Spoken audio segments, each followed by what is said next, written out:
It's all about electronic voting machines and what the India Alliance has to say. If you ask the Congress party, they're absolutely clear. The electronic voting machines simply do not work. They say they've got evidence to suggest that there are problems.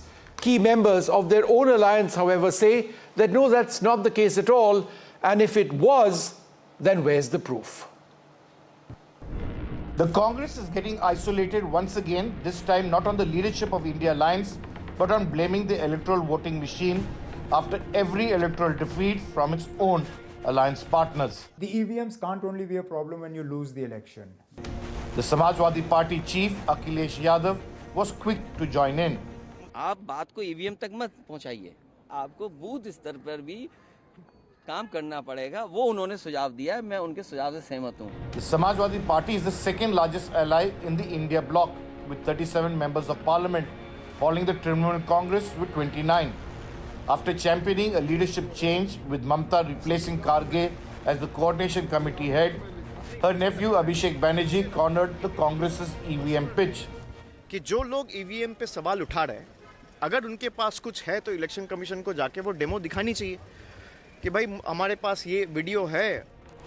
The Congress too has debated it internally at its recent CWC meeting. It has now shifted its attack from EVMs to the entire electoral process. The party wants a free and fair election process, even calling for a national movement against the Election Commission. But with the dismal performance in the recent state election, it now realizes it will be vulnerable to attacks both from within and its alliance partners for failing to show the lead and raising issues of little importance.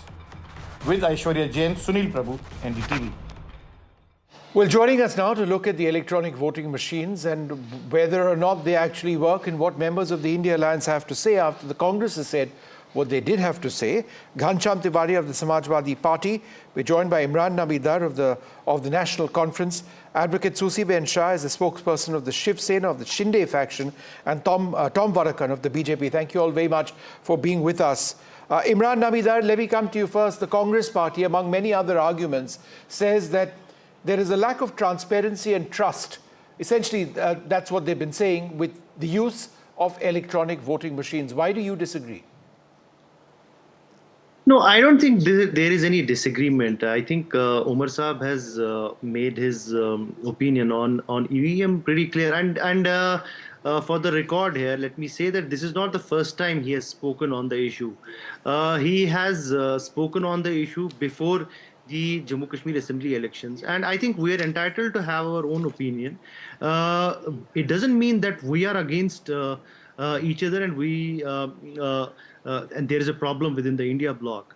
It means that there is a thriving democracy within the bloc, and we do not expect other parties to follow our line on other issues. If you must have witnessed it yourself in the recent resolution that was passed in the Jammu and Kashmir Assembly.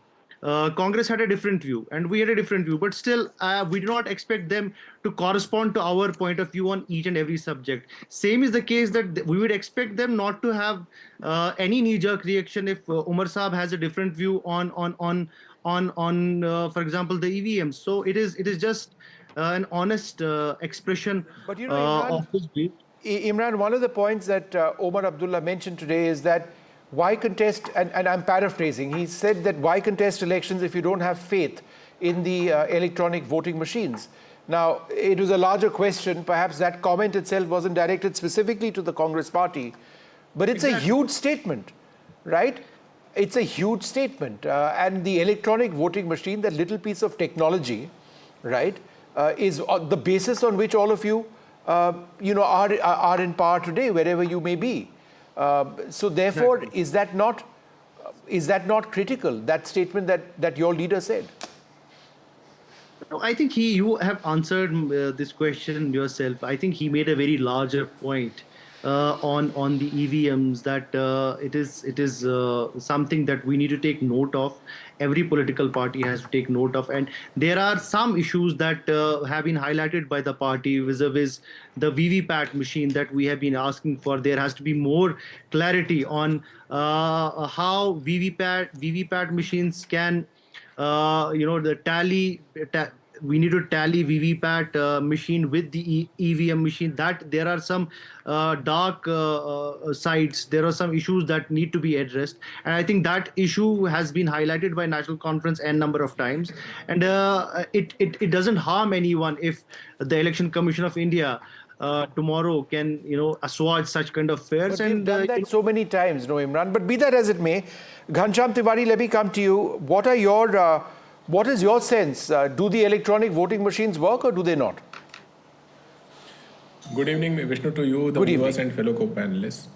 There are two important things. One is that line of questioning, that there are two houses, neighboring houses. One is burgled and other is not. And then you question why lock the house if it's going to be burgled. The point is not why lock the house. The point is why was it burgled? When a village in Maharashtra says that we do not believe the outcomes in my village, in their own village, and it made national news, we would want to do a paper voting to confirm the outcomes. The village was put under curfew. And this is not just one village. Several parties across the country have voiced it. The BJP's claim is come and prove it. Every time BJP says come and prove it, when eventually the proof comes, BJP is caught red-handed. For example, with electoral bonds, they said come and prove it. When the proof came, they were caught red-handed. No, but Ghanshyam, in case of where Manipur is the violence, proof on EVMs? Please allow me. Carry on. Where is the proof on the EVMs? Manipur violence? I'm coming to that. They said, come and prove it. The India Today did a cover story, magazine, of Supreme Court admitting N. Biren Singh's tapes. So clearly, the trust in BJP, trust in Election Commission, and trust in EVM is not there across the country. Now, the question is that some elections are won despite the EVM, and some elections are lost. We have said, our party has said that we will win an election with public mandate despite the EVM, and then we will go out and change this EVM because this creates distrust in the mandate. India is a country where the people will choose the mandate rather than a machine and algorithm will choose the mandate. No, but Ghanshyam, you're now contradicting yourself. When you win an election or you win seats on the basis of the EVM, it's all very well. But when you don't, then your alliance partners at least have problems. Do you? When you lose elections or you lose specific elections or seats, do you disregard the machine? And when you win them, do you accept the machine? Exactly my first example. When your house is burgled, doesn't mean that you next time will not lock your house. The question is that the system is not foolproof. No, Ghanshyam, those are wonderful words, but you still are not, my friend, answering my question directly. I am asking you about the machine. Do you trust it? Does the Samajwadi Party accept it or not? The machine is not foolproof. Okay. At the highest level in the parliament, outside the parliament, we have maintained that Akhilesh Yadav ji has said, even if we win 80 out of 80 seats, just because on that night the house was not burgled, doesn't mean that the police is honest. The question is, machine is not foolproof. Even if we win 80 out of 80 seats, we do not believe that this machine represents the mandate. So you will accept the result, but you will not accept the machine through which that result was generated. Fair enough, that's your perspective. Hold on for a second. Tom Vadakan, respond to that. We'll take the results as they come, is what Ghanshyam Tiwari says. If they come out of the election, the EVMs, not that any party has a choice because that's just the way it is, but he still seems to have problems with it. How would you respond? Well, I've heard his leader also talk about bad booth management, which I think the spokesman is not reflecting on. But sure, it's a very funny situation. The spokesman of SP says, we will get that number of seats through EVM, and after that we'll reject EVM because they want to institutionalize booth capturing, He talks about a particular village curfew that was imposed there and what have you. But point here is, look at the larger picture. State after state they have been winning. The opposition party, Telangana, Karnataka, Himachal, Punjab, Tamil Nadu, Bengal, EVM perfect. Then like a broken record, they go on saying, oh, that EVM and the election commission, whenever this issue comes, bends backwards to prove it to them that look, this cannot be done. It was even recently done by the election commission. Still the same music. But I think some people in the allies, in the India alliance, have realized that, look, This is about booth management. This is about your poor performance, which is being reflected in the machine. Why? It's like a mirror, you know. If you don't like your look, you don't blame the mirror for it. You try and do something about your image or your how you present yourself. So it is, the EVM is just a mirror of what the people think. Okay. So you can't break the mirror and say, well, I look at the mirror and tomorrow I come and say, well, you know, the mirror was not correct. I mean, have some logic when you argue a case. I rest my case on this fact that you contradict yourself by saying, if I get into power with the EVM, then I'll destroy the EVM. Are you trying to tell the people of India that you believe in booth capturing and you want to institutionalize it? I know Ghanshyam wants to reply to that. Ghanshyam, go ahead. Susi Ben, I'll come to you after that. Ghanshyam, quickly, just because he directed his comments largely to the Samajwadi Party and booth capturing. Respond. Vishnu, there is no end to BJP's contradictions and being caught on the wrong foot. The whole purpose of why VVPAT was instituted was that there was distrust in the machine.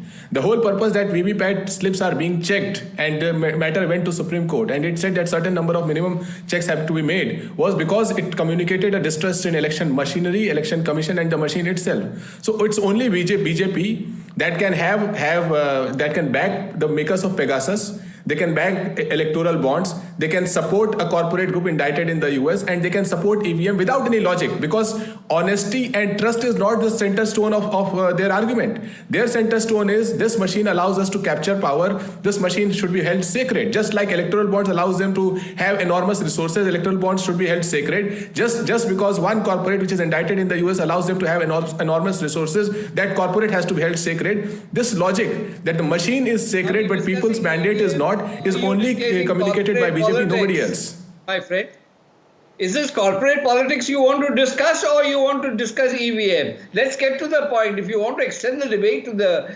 corporate person, we are ready for it, but the discussion is restrained to EVM. So let's remain on path. Susi Ben, the intent. No. The intent was the question. Ghanshyam, I'm not trying to change the topic or whatever you are saying, but we are talking about EVM. So, Susi Ben Shah, let me come to you next. The point mentioned by the Congress party, and I think Imran also referred to that, is that there is a need for a more robust voter-verified paper audit trail or a VVPAT. The Congress says they need a more robust system where voters receive, for example, a paper slip that they can verify and deposit into a ballot box, which could then be counted if discrepancies are found. It's a common point which has been mentioned. Do you accept this? Yeah, I will. Good evening to all, and Vishnu. So, Constitution, which further celebrates the democracy and various institutions. This childlike behavior of the Congress party, immature statements by Rahul Gandhi, who himself runs a monopoly in his own party, to come and say that he has no faith in the Supreme Court, on the Election Commission, and his own partners. His own member of parliament, Kirti Chidambaram, has said that he has full faith in the EVM, and he's never doubted it. To answer my dear friend, my colleague of SP, it is saying whether the glass is half full or half empty. Because there was a concern raised, the VVPAT was the answer, because our fundamental duty is to restore confidence in the voting process. I mean, why should we ever doubt that? As far as today, I mean, especially in this month, in November, Vishnu, I must tell you that India crossed 15 billion transactions in UPI. I think that's a record of sorts. And we have a regressive political party who wants to go back to the old booth capturing, inefficiencies, and not have trust in EVM. If you have any faith, if you have anyone who can hack the EVM, please go ahead. And worst of all, Rahul Gandhi is doubting intention and judgment of his own father, the Prime Minister of India, Rajiv Gandhi. I mean, what are we talking about? What is the discussion? Yes, we suffered the Lok Sabha, we were anguished, we were dismayed. What did we do? We never blamed the EVM. We went back to the drawing board. We heard the people, we strategized, and today we won with a thumping majority. We never blame the EVM. You have to work hard. As your own leader said, my friend, my colleague of SP, work on the booths. Work on the booths. That's the reply. That's the reply. But you don't have the cadre. Accept that. You don't have India believing in you. Accept that. EVM is the only way forward. And trust me, it's one of the most environment-friendly gestures as well. Okay. Imagine ballots. Okay, Susie, half a second. Thousands and thousands. Just so that I can keep the strike rotating. Imran, you know, it just seems that there are so many differences within the India alliance.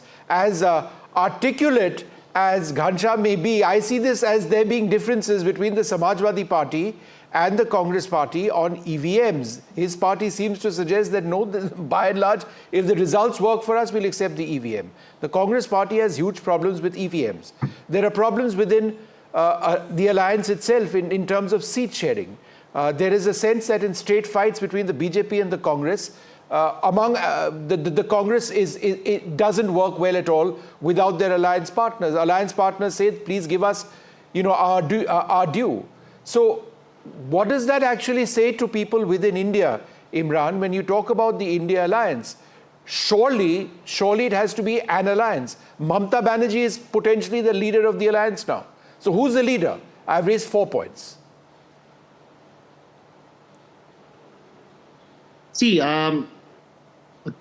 every coalition has its ups and downs, and it's not a new thing. I mean, nothing can be perfect, and there are imperfections in every system, and so does India Alliance. Also has some sort of imperfections within it, and I'm sure that all of these will be ironed out. We have been waiting for a meeting which has not been called yet, post the parliament elections, and I'm sure all these issues will be taken up in that meeting. As far as the leadership role in the India Alliance is concerned, I think that has been pretty much sorted, and the largest party in the India Alliance is the Congress.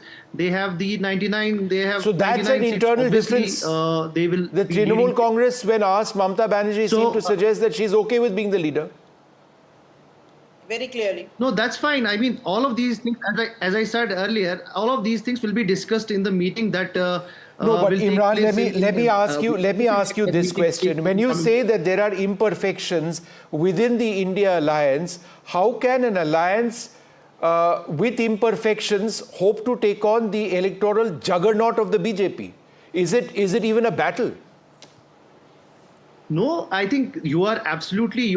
I mean, this is a perspective that we need to have, and we have to understand certain things, that India Alliance has defeated BJP lock, stock and barrel in many states. We have defeated, India Alliance defeated BJP in number of states where they were expecting that they would win hands down. So I agree. I mean, it's no system is a perfect system. So we have to continuously improve ourselves, and we need to work on ground and make our grassroots more stronger. I'm sure that this alliance, which is working to protect the idea of India, would eventually come out on the top and defeat the polarization and the negative politics that has for that, they have to win seats. Am I not right that the Congress won just 1 seat in Jammu and Kashmir, where they're your alliance partner? No, that is for Congress to answer. As far as if you ask National Congress... You're talking about grassroots. Surely that applies for the entire India alliance. Absolutely. I think we all need to look inwards, and sure. We all need to okay, so that's a fair answer, and I'm sorry I'm wrapping this up now because I do need to move on to my next debate. I'd like to thank you all very much for joining us.